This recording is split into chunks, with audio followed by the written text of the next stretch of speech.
काम करता है। प्राण शक्ति का क्या काम है सबको मालूम है कि जब हम भोजन करते हैं तो शरीर में भोजन अपने आप जाकर पहुंच जाता है। ये काम कौन करता है? प्राण शक्ति। माता जी हमारे भीतर प्राण शक्ति के रूप में है। वो माता जी क्या करती हैं? प्राण शक्ति क्या करता है? उस प्राण के माध्यम से, प्राण शक्ति के माध्यम से भोजन को पचा देती है अग्नि के रूप में। वही माता जी, मान लीजिए भाई हमारे शरीर का हड्डी टूट गया, उसको चिपका दिया जाए, अचानक हड्डी जो है जुड़ जाएगा। ये काम कौन करेगा? प्राण शक्ति करेगा। हमारे भीतर जो प्राण शक्ति है, मान लीजिए हमको ब्लड प्रेशर हो गया, शुगर हो गया, ये सब काम, इसको ठीक करने का काम कौन करेगी? हमारे भीतर माता प्राण शक्ति के रूप में। हम लोग प्राण शक्ति को अवसर ही नहीं देते हैं कि अपना काम करें। जैसे भोजन किए, भोजन करने के बाद माता जी अपना प्राण शक्ति भोजन पचाने में लग गए। प्राण शक्ति के माध्यम से भोजन पचते पचते, मान लीजिए हम अन्न खाए, अन्न पचेगा 16 घंटा में। 16 घंटा में मल द्वार के पास जाएगा और 16 घंटा के बीच में ही हम शुरू कर दिए फिर खाना।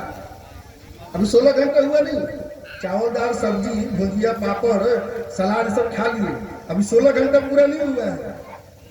अब बीच में 2 घंटे 3 घंटा बीता। जैसे ही अग्न्याशय से, मतलब अमाशय से, अग्न्याशय से, पकवाशय से अन्न जो है नीचे गया तो फिर हम खा लेते हैं। तुरंत लगता है कि भूख लग गया, पचा नहीं अभी। उसके बाद फिर 2 घंटे के बाद फिर खा लिया, 4 घंटे के बाद फिर खा लिया। अच्छा, डॉक्टर भी बोलेगा 2-2 घंटे के बाद खाते रहो। डॉक्टर के पास बोले गैस बन रहा है, डॉक्टर बोलेगा खाते रहो। अब गैस काहे बन रहा है उसके पास हम नहीं जाएंगे, क्योंकि डॉक्टर के पास दवाई है सीधा। आप बोलेंगे गैस बन रहा है, एक दवाई आपको पकड़ा देगा, बोले इस दवाई को खाओ, आपका गैस जो है ठीक हो जाएगा। दोबारा फिर जाएंगे डॉक्टर के पास, क्योंकि गैस का साइड इफेक्ट होगा दवाई का, तो फिर एक दूसरा दवाई पकड़ा देगा, इस दवाई को खाओ, इसके साइड इफेक्ट को काटेगा। माने बार बार वो दवाई पकड़ाते जाएगा और आप क्या करेंगे? दवाई खाते जाएंगे। उस दवाई से शरीर में जहर पैदा होते जाएगा, हम दिनों दिन बीमार होते जाएंगे। और यही कारण है उसी दवाई पर आश्रित होकर के हम पूरा बीमार हो जाएंगे। हमारे भीतर जो प्राण शक्ति है हम तो प्रयोग करते हैं अपने ऊपर। बुखार हो जाता है तो हम क्या करते हैं?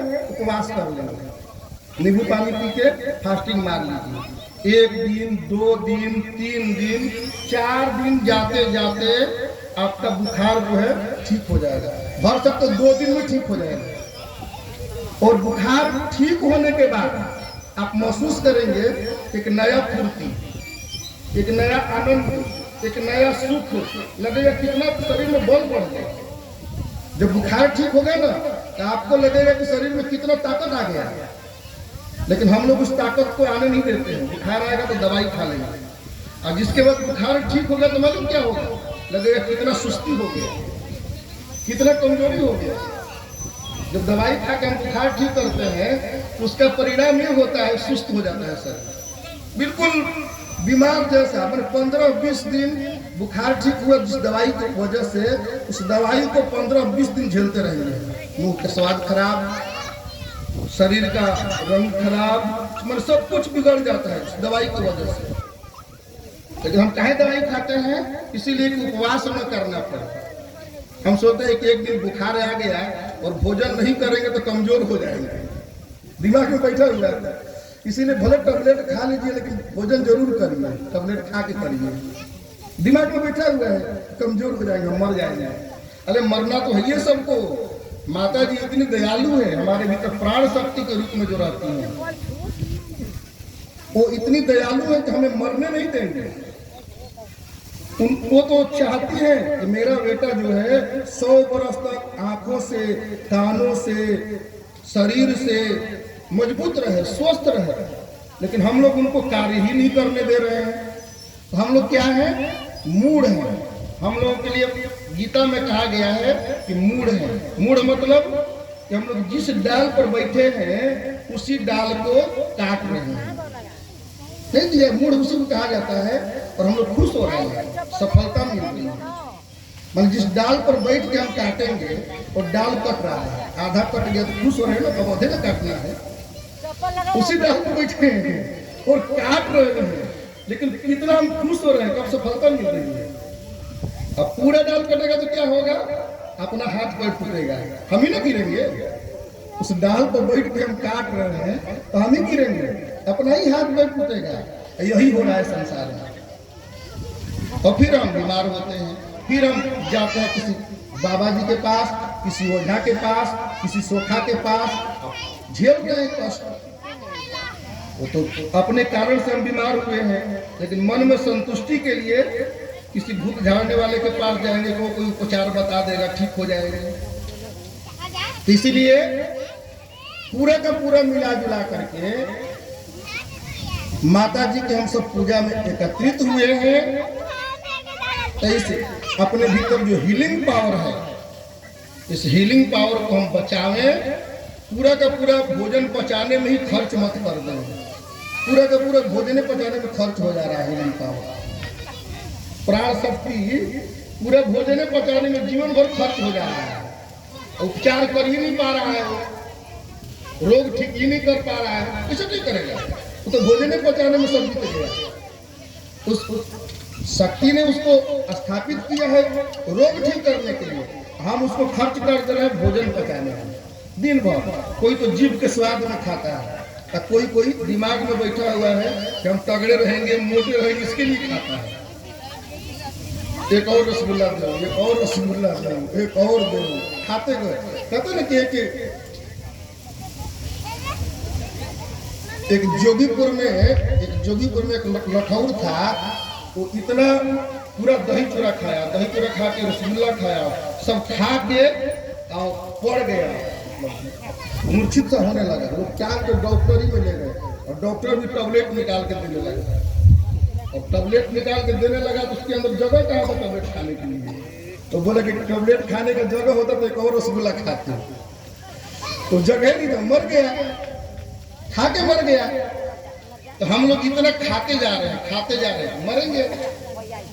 इसीलिए अपने भीतर जो प्राण माता जी की प्राण प्रतिष्ठा में हम लगे हैं, तो हमारे भीतर जो प्राण शक्ति है उनके माध्यम से हम सीखें। इसके लिए हम योग करें, प्राणायाम करें, ध्यान करें और सीखें, समझें अपने लिए। 24 घंटा में हम कहते हैं कि 20 घंटा अपने बेटा के लिए दीजिए, परिवार के लिए दीजिए, धन कमाने के लिए दीजिए, 2 घंटा अपने लिए समझ लीजिए, सीखने के लिए। सब कुछ सीखे, क्या जन्म हमारा हुआ है सीखने के लिए, सब सीखने के लिए आए हैं, सबको सीखना है यहाँ पर। और हम सीखते रहेंगे, जीवन भर सीखते रहेंगे, जब तक पूर्णता का अनुभव नहीं होगा, जब तक आनंद का अनुभव नहीं होगा, जब तक सुख का अनुभव नहीं होगा, तब तक हमको सीखते रहना है। इसलिए प्रेम से बोले आदि शक्ति भगवती मैया की। आइए माता जी के नाम का संकीर्तन किया जाए, फिर आगे कुछ विचार विमर्श किया जाएगा और बताया जाएगा यहाँ कैसे कैसे कार्यक्रम चलेगा, उस कार्यक्रम के संबंध में बताया जाएगा। प्रवचन का प्रोग्राम इसीलिए रखा गया कि हम लोग कुछ सीखेंगे। प्रवचन मतलब ऐसा नहीं कि हम यहाँ बैठ के बोल रहे हैं कुछ विशेष है, आप छोटे बड़े, ऐसा कुछ नहीं है। हम कुछ भूल गए हैं तो आपसे सीखेंगे, और आप कुछ भूल गए हैं तो हम सीखेंगे। हम दोनों सीखेंगे, सीखने के लिए बैठे हैं, सब सीखने के लिए आए हैं। झाड़ू से लेकर के बढ़नी से लेकर सबसे सीखना है यहाँ। जो कुछ भी सीख मिले हमें ले लेना है, सीखने में नहीं देखना है कि बड़ा है छोटा है। दत्तात्रेय जी ने 24 गुरुओं से सीखा, एक गुरु से नहीं, 24 गुरुओं से भी सीखा। सभी गुरुओं से अलग अलग शिक्षा मिला, सबसे सीखा। तो हमारा जन्म सीखने के लिए हुआ है, और सीखते सीखते जब पूर्ण हो जाए, यानी आनंद की प्राप्ति हो जाए, सुख की प्राप्ति हो जाए, ज्ञान की प्राप्ति हो जाए, हम सीख लिए। और जब तक ये सब प्राप्त नहीं हुआ तो हम कुछ भी नहीं सीखे हुए। इसलिए आइए माता जी के चरणों में 2-4 बार हम लोग माता जी के नाम को गुनगुना लें। गुनगुनाना जरूरी है। कीर्तन इसलिए किया जाता है, गाना काहे गाया जाता है, सब कोई गाता है। किसी को बैठा दीजिए, अकेले में कोई बैठा होगा ना तो जरूर गुनगुना रहा होगा, गा रहा होगा।